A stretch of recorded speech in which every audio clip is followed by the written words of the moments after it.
Hello guys, today I wanna show you uh, one of the custom tactics we have added to RBM, which is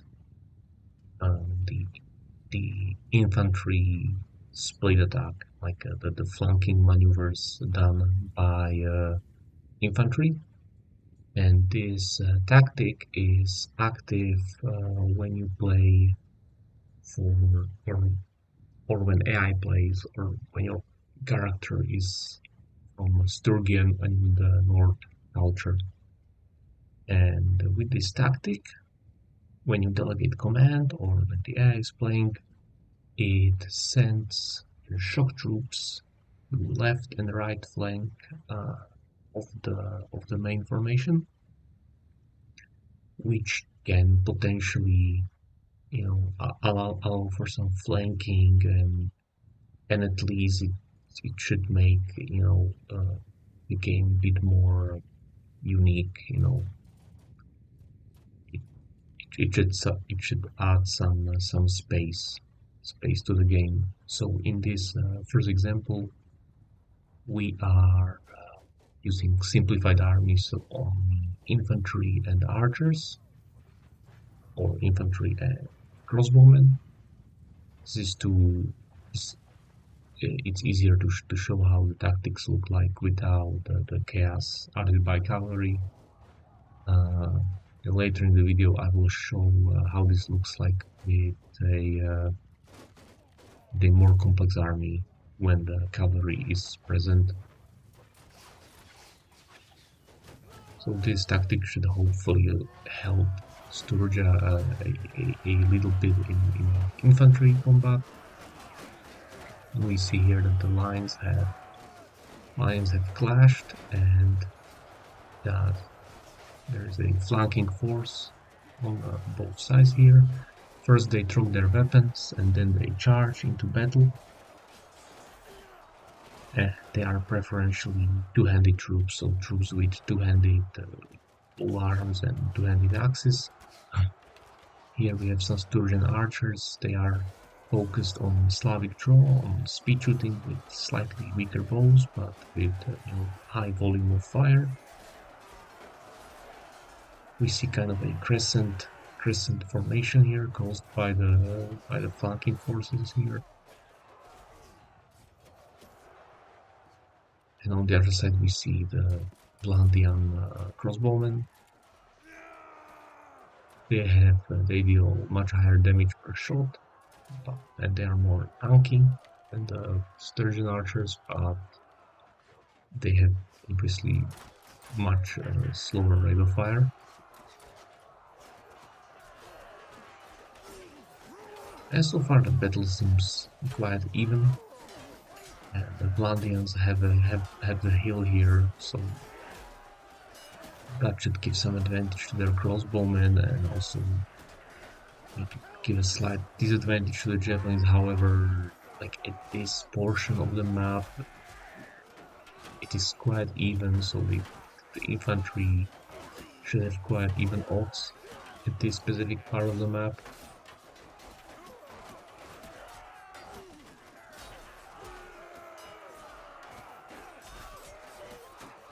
And these are all tier 5 troops.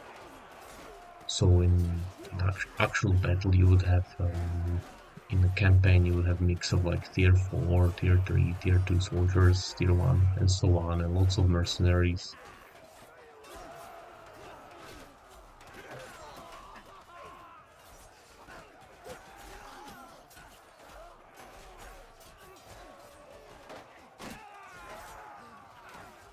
But you can also see that the battle is taking some time. So as we have seen previously with the other videos I have made about formation fighting in the game. So this is with AI and combat module. So most of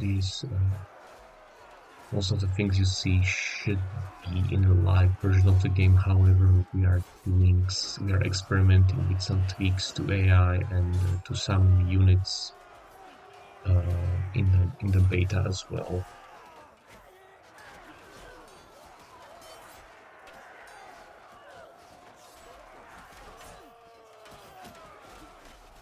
And we can, yeah. So the infantry combat is near the end here, and one side will soon break.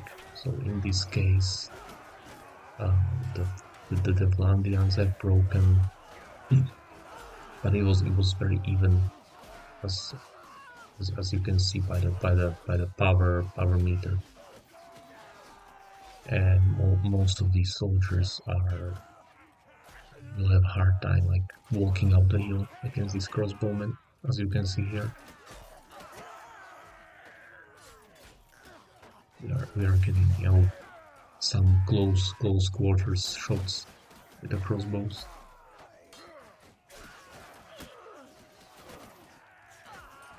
But despite the fact that the arrows from the bowmen are not as effective, like there is quite a lot of them, and they're quite disruptive.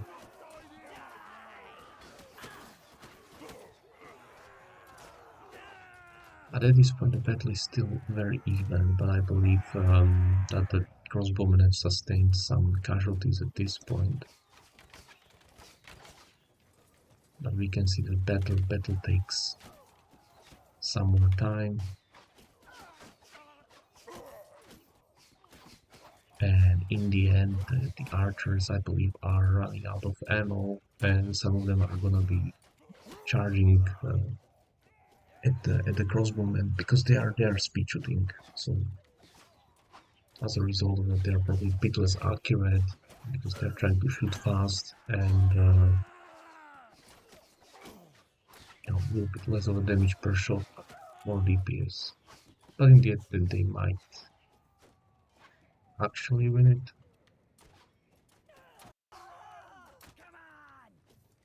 Yeah, they will slightly win it.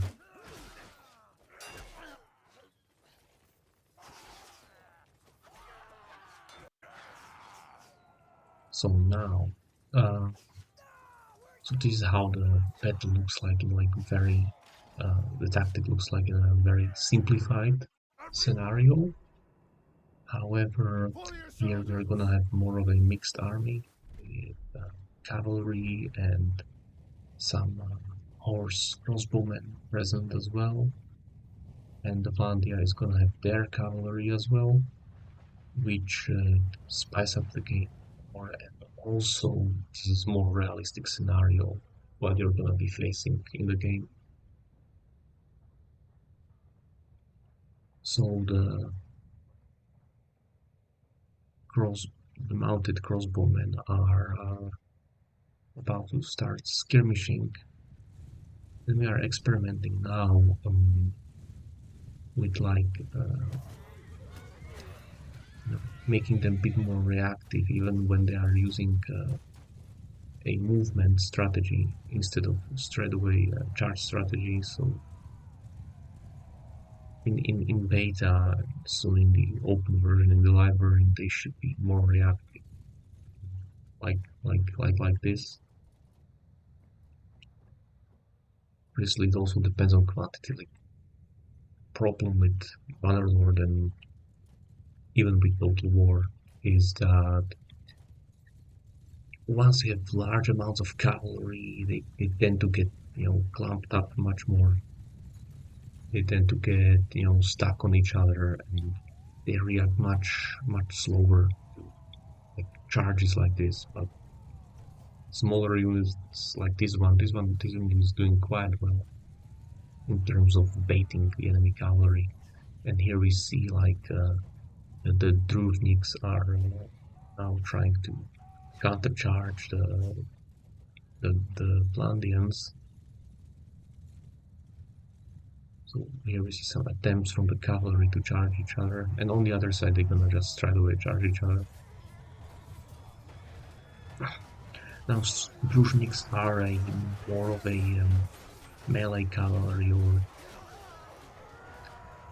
while in case of Vlandians, it depends. They have more specialized units like their noble line is more about shock. Their vanguard is also a good budget shock cavalry, and while they have a new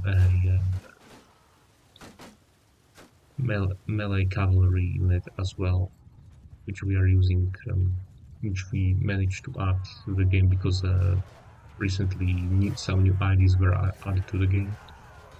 So they have a choice. You have a choice now as a player whether you want to upgrade, your tier 4 regular cavalry into vanguard or melee cavalry. Melee cavalry is like better after the charge when they start to fight each other in melee.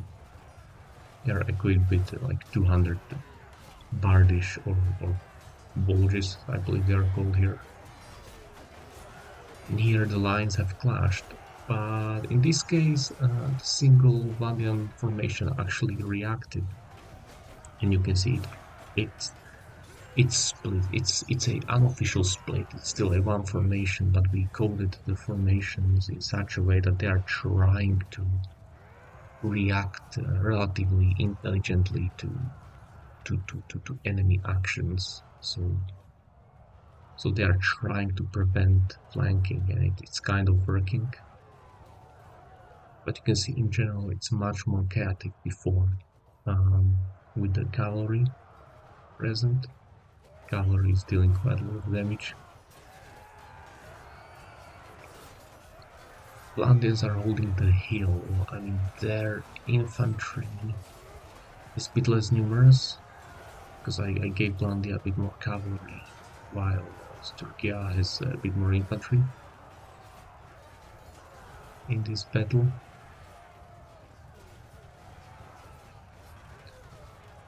But you can see like this Sturgia for now seems to be winning the infantry engagement.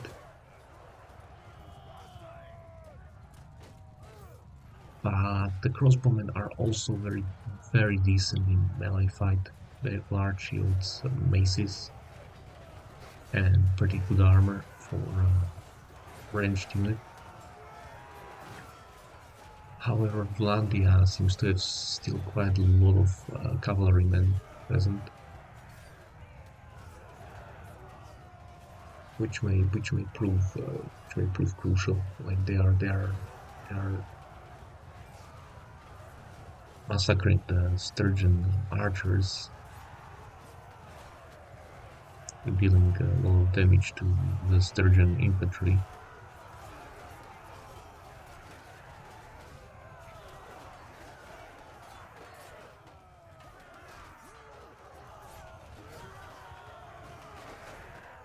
So even though the Sturgian infantry has won the melee, they will now struggle in assaulting the crossbowmen and defeating all the Vlandian cavalry.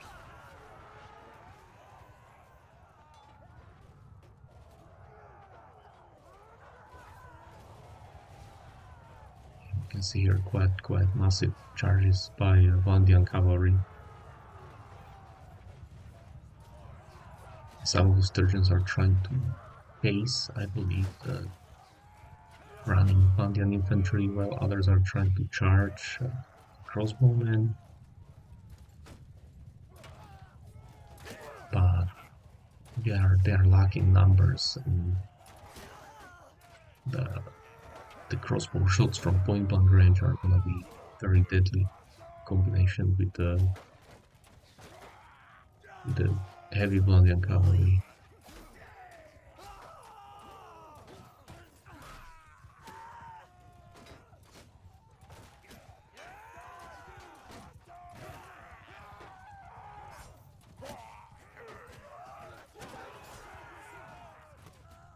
Was some interesting rivals, and as you can see that Vlandia have in the end won while defending the hill.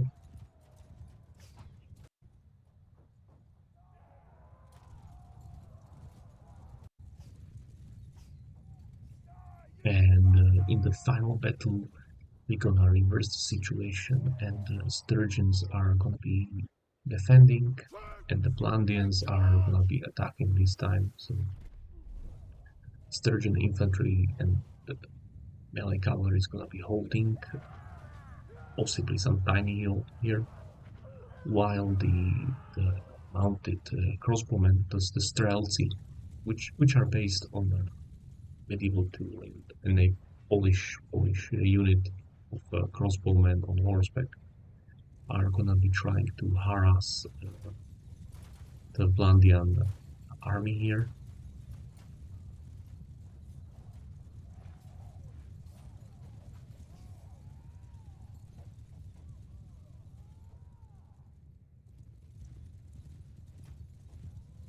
They're trying to bait a charge from the Vlandian cavalry and dish out some damage in the meantime.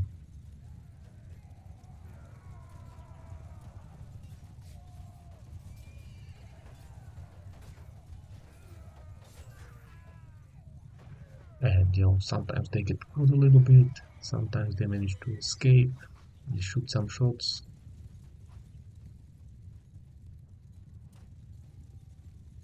But they are more of a distraction. But since Vandian cavalry is quite potent, it may be worth it to distract 100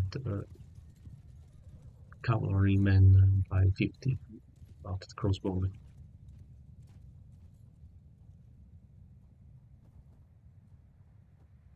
Now the lines are going to meet soon. We can speed it up a little bit. So now the cavalry lines are already meeting.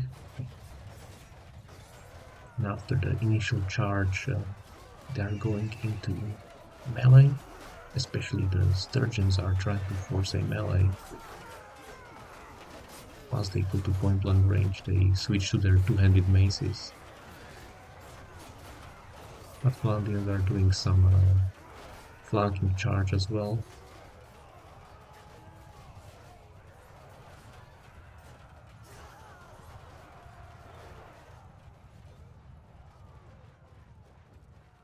And in the meantime, you can see that the Sturgian infantry is prepared.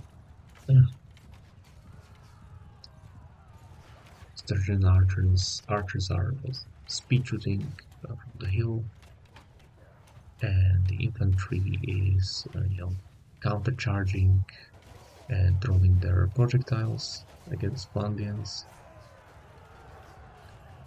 Vlandians are quite spread out because they have lots of two-handed units in their formation. So sometimes being spread out helps you against projectile by virtue of being much harder to hit, especially if you don't have a shield.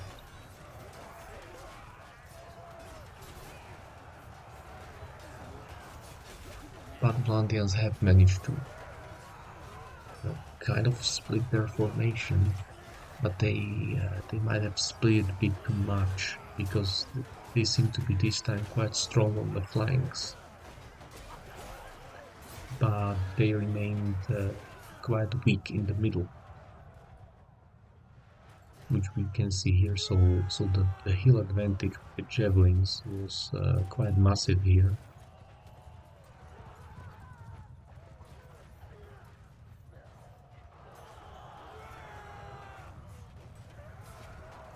And now the main formation of the Sturgians is splitting and helping their flanking. Their smaller flanking formations on the sides. So again, this is meant to add some spice to the battle. And you can also see like the terrain, especially if projectiles are included, it has a massive impact.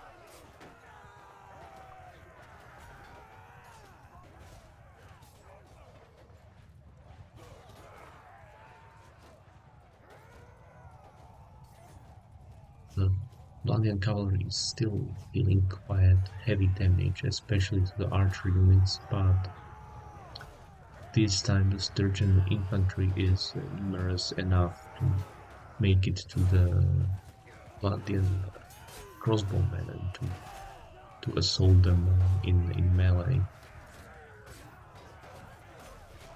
Even though they're going to suffer quite a lot of casualties because of those point blank shots, they are still very likely to win this.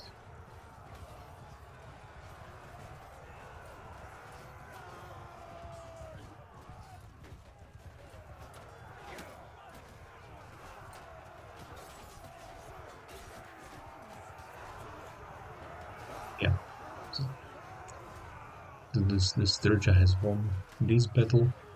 The holding a position was really advantageous here.